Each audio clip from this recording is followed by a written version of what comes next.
Just ज्ञान में आप सभी का स्वागत है। आज मैं आपके सामने वसंत भाग 3 का पाठ 3 जो कि बस की यात्रा है लेकर प्रस्तुत हुई हूँ, जो हरिशंकर प्रसाई द्वारा लिखा गया है। इसके शब्दार्थ कुछ इस प्रकार से हैं। वयोवृद्ध यानी बहुत बूढ़ी, रंग भिखारी, फ़कीर, साधु, कूच करना, आगे बढ़ना, निमित्त, कारण या उद्देश्य, असहयोग, साथ न देना, सविनय, प्रार्थना सहित, अवज्ञा, न मानना, ग्लानि, अपने आप पर शर्म महसूस करना, प्राणांत, मृत्यु, अंत्येष्टि, अंतिम क्रिया, कर्म, उत्सर्ग, त्याग, किसी वस्तु को छोड़ देना, बाहें पसारे, स्वागत करने को तैयार, प्रयाण यानी जाना। अब है आपका गद्यांश संबंधित प्रश्न उत्तर कुछ इस प्रकार से हैं।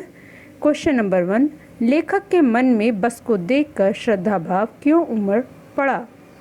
लेखक के मन में बस को देखकर श्रद्धा भाव इसलिए उमड़ पड़ा क्योंकि बस जीर्ण शीर्ण अवस्था में थी। दूसरा क्वेश्चन है, बस की यात्रा पाठ से क्या संदेश मिलता है? इस पाठ से यह संदेश मिलता है कि समय अनुसार हर वस्तु का नवीनीकरण आवश्यक है। उसी प्रकार बस को भी मरम्मत की आवश्यकता थी, लेकिन कुछ लालची लोग अपने फ़ायदे के लिए दूसरे को नुकसान पहुंचाने में तनिक भी संकोच नहीं करते। नेक्स्ट क्वेश्चन है, कुछ करने के लिए एक निमित्त चाहिए का क्या आशय है? इस पंक्ति का आशय है कि आगे बढ़ने से पूर्व कुछ उद्देश्य होना चाहिए। नेक्स्ट क्वेश्चन है, उत्सर्ग की ऐसी भावना दुर्लभ है से क्या आशय है? इसका आशय है कि पाठ में कंपनी के हिस्सेदार बस की जर्जर अवस्था होने पर भी बस के प्रति मोह को छोड़ने को तैयार न थे। अब आपके जो पुस्तक है उससे संबंधित क्वेश्चन आंसर कुछ इस प्रकार से हैं। हेडिंग है, कारण बताएं। मैं उस कंपनी के हिस्सेदार की तरफ पहली बार श्रद्धा भाव से देखा। नेक्स्ट, लेखक के मन में हिस्सेदार साहब के लिए श्रद्धा क्यों जग गई? उत्तर, लेखक के मन में बस कंपनी के हिस्सेदार साहब के लिए श्रद्धा इसलिए जाग गई कि वह टायर की स्थिति से परिचित होने के बावजूद भी बस को चलाने का साहस जुटा रहा था। कंपनी का हिस्सेदार अपनी पुरानी बस की खूब तारीफ कर रहा था। अर्थ, मोह व स्वार्थ की वजह से आत्म बलिदान की ऐसी भावना दुर्लभ थी, जिसे देखकर लेखक के मन में उसके प्रति उनके श्रद्धा भाव उमड़ आया। सेकंड क्वेश्चन है, लोगों ने सलाह दी कि समझदार आदमी के लिए शाम वाली बस से सफ़र नहीं करते। लोगों ने यह सलाह क्यों दी? लोगों ने लेखक को यह सलाह इसलिए दी क्योंकि वे जानते थे कि बस की हालत बहुत ख़राब है। बस का कोई भरोसा नहीं है कि वह कब और कहाँ रुक जाए। वह खराब होने पर ठीक होने का भी भरोसा नहीं है और रात रास्ते में कहाँ बितानी पड़ जाए कुछ पता नहीं रहता। उनके अनुसार यह बस डाकिन की तरह है। क्वेश्चन नंबर 3 है, ऐसा जैसे सारी बस ही इंजन है और हम इंजन के भीतर बैठे हैं। लेखक को ऐसा क्यों लगा? जब बस चालक ने इंजन स्टार्ट किया तब सारी बस झनझनाने लगी। लेखक को ऐसा प्रतीत हुआ कि पूरी बस ही इंजन है, मानो वह बस के भीतर न बैठकर इंजन के भीतर बैठा हुआ हो, अर्थात इंजन के स्टार्ट होने पर इंजन के पुर्जों की भांति बस के यात्री हिल रहे थे। क्वेश्चन नंबर 4 है, गजब हो गया, ऐसी बस अपने आप चलती है। लेखक ने यह सुनकर हैरानी क्यों हुई? उत्तर है, बस की वर्तमान स्थिति देखते हुए इस प्रकार का आश्चर्य व्यक्त करना स्वाभाविक था। देखने से लग नहीं रहा था कि बस बिना धक्का दिए चलती भी होगी, परंतु जब लेखक ने बस के हिस्सेदार से पूछा तो उसने कहा, चलेगी ही नहीं, अपने आप चलेगी, जिसे सुनकर लेखक हैरान हो गए। क्वेश्चन नंबर 5, मैं हर पेड़ को अपना दुश्मन समझ रहा था। लेखक पेड़ को अपना दुश्मन क्यों समझ रहा था? उत्तर, बस की जर्जर अवस्था से लेखक को ऐसा महसूस हो रहा था कि बस की स्टीयरिंग कहीं भी टूट सकती है तथा ब्रेक फेल हो सकता है। ऐसे में लेखक को डर लग रहा था कि कहीं उसकी बस किसी पेड़ से टकरा न जाए। एक पेड़ निकल जाने पर वह दूसरे पेड़ का इंतजार करता था कि बस कहीं इस पेड़ से ना टकरा जाए। इसी वजह से लेखक को हर पेड़ अपना दुश्मन लग रहा था। अब है पाठ से आगे। पाठ से आगे के क्वेश्चन कुछ इस प्रकार से हैं। सविनय अवज्ञा आंदोलन किसके नेतृत्व में, किस उद्देश्य से तथा कब हुआ था? इतिहास की उपलब्ध पुस्तकों के आधार पर लिखिए। उत्तर, सविनय अवज्ञा आंदोलन महात्मा गांधी के नेतृत्व में 1930 में अंग्रेजी सरकार से असहयोग करने पर तथा पूर्ण स्वाधीनता प्राप्त करने के लिए किया गया था। क्वेश्चन नंबर 2, सविनय अवज्ञा का उपयोग व्यंग्यकार ने किस रूप में किया है? लिखिए। सविनय अवज्ञा आंदोलन 1930 में सरकारी उद्देश्य का पालन न करने के लिए किया था। इसमें अंग्रेजी सरकार के साथ सहयोग न करने की भावना थी। 12 मार्च 1930 में डांडी मार्च करके नमक कानून तोड़ा गया। अंग्रेजों के खिलाफ भारतीय जनता विनयपूर्वक आगे बढ़ रही थी। इसी प्रकार बस विनयपूर्वक अपने मालिक व यात्रियों से उसे स्वतंत्र करने का अनुरोध कर रही है। भाषा की बात आपके व्याकरण से संबंधित है। इसका पहला क्वेश्चन है, बस, वश, बस 3 शब्द हैं। इसमें बस सवारी के अर्थ में, वश अधीनता के अर्थ में और बस पर्याप्त यानी काफ़ी के अर्थ में प्रस्तुत किया हो रहा है। जैसे बस से चलना होगा, मेरे वश में नहीं है, और बस, अब बस करो। उपयुक्त वाक्य के समान वश और बस शब्द से 2 वाक्य बनाइए। उत्तर इस प्रकार से है। इसमें बताने की इस क्वेश्चन में बताया गया है कि जो एक ही शब्द से हम 2 अर्थ निकालते हैं उसके अनुसार वाक्य का प्रयोग करना है। जैसे वश, आज कल के बच्चों को समझाना सबके वश की बात नहीं। आगे, भगवान की करनी मनुष्य के वश में नहीं।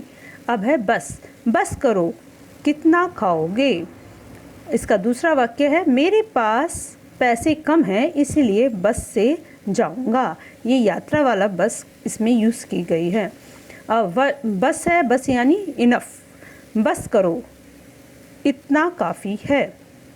नेक्स्ट क्वेश्चन है, हम 5 मित्रों ने तय किया कि शाम 4 बजे की बस से चलें। पन्ना से इसी कंपनी की बस सतना के लिए घंटे भर बाद मिलती है। ऊपर दिए गए वाक्य में ने, की, से आदि वाक्य के 2 शब्दों के बीच संबंध स्थापित कर रहे हैं। ऐसे शब्दों को कारक कहते हैं। इसी तरह 2 वाक्यों को एक साथ जोड़ने के लिए का प्रयोग होता है कि कहानी में से 2 प्रकार के 4 वाक्यों को चुनिए। कारक शब्द से निर्मित वाक्य। कारक वो चिन्ह होते हैं जो हमारे वाक्य को सही ढंग से प्रस्तुत करने के लिए उपयोग में लाए जाते हैं। जैसे बस कंपनी के हिस्सेदार भी उसी बस से जा रहे थे। तो ये के जो है, अगर हम इसके को हटा देंगे तो सेंटेंस बनेगा, बस कंपनी हिस्सेदार भी उसी बस जा रहे हैं से भी हटा देंगे तो वाक्य हमारा सही से बनता नहीं है। कारक चिन्ह का उपयोग इसीलिए किया जाता है कि वाक्य को सही ढंग से प्रस्तुत किया जाए। नई नवेली बसों से ज़्यादा विश्वसनीय है।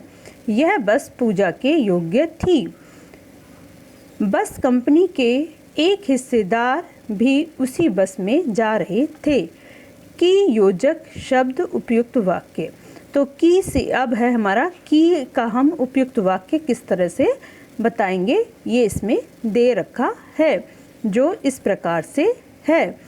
हमें लग रहा था कि हमारी सीट के नीचे इंजन है।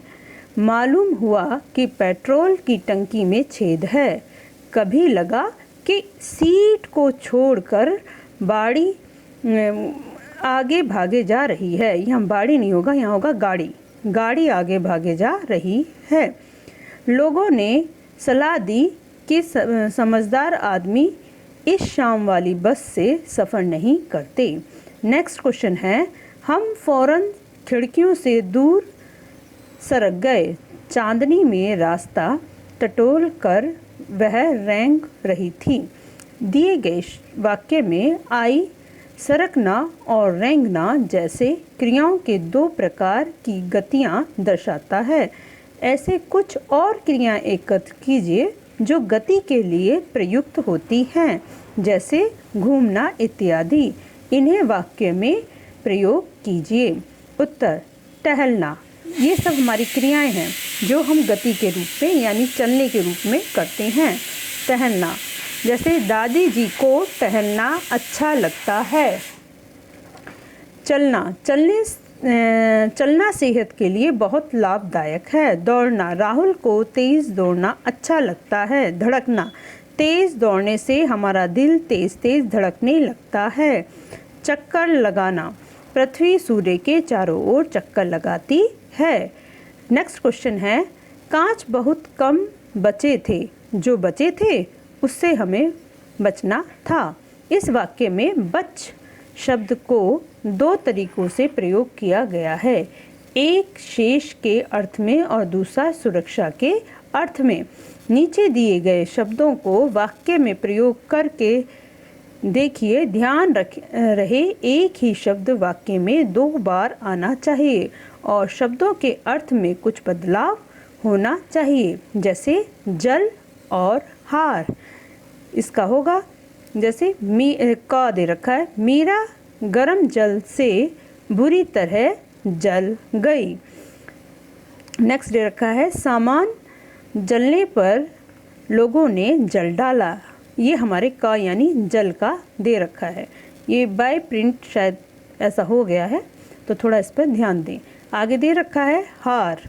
प्रतियोगिता के पड़ाव में जिसकी जीत होगी उसे मोतियों का हार मिलेगा और जिसकी हार होगी वह प्रतियोगिता से बाहर हो जाएगा। नेक्स्ट इसका हमने बनाया है, रमेश मोतियों का हार जुए में हार गया।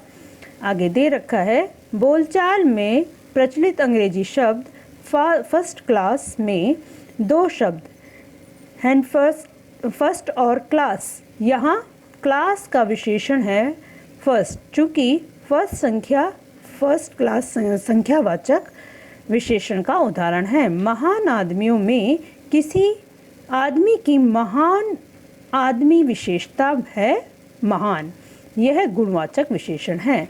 यहाँ बताया गया है, जैसे हमने 6 में भी पढ़ा था, कि जहाँ संख्या का बोध हो, फर्स्ट यानी पहला और क्लास यानी एक कक्षा जिसे कहेंगे, तो वो क्लास के लिए बताया कि फर्स्ट नंबर का है। ऐसे सेकंड क्लास, थर्ड क्लास, तो क्लास का जो विशेषण है वो संख्या में आ रहा है, इसलिए संख्यावाचक विशेषण है। और महान आदमी, इसमें आदमी की जो विशेषता है वो महान करके दिया गया है, इसीलिए वो महान आदमी है।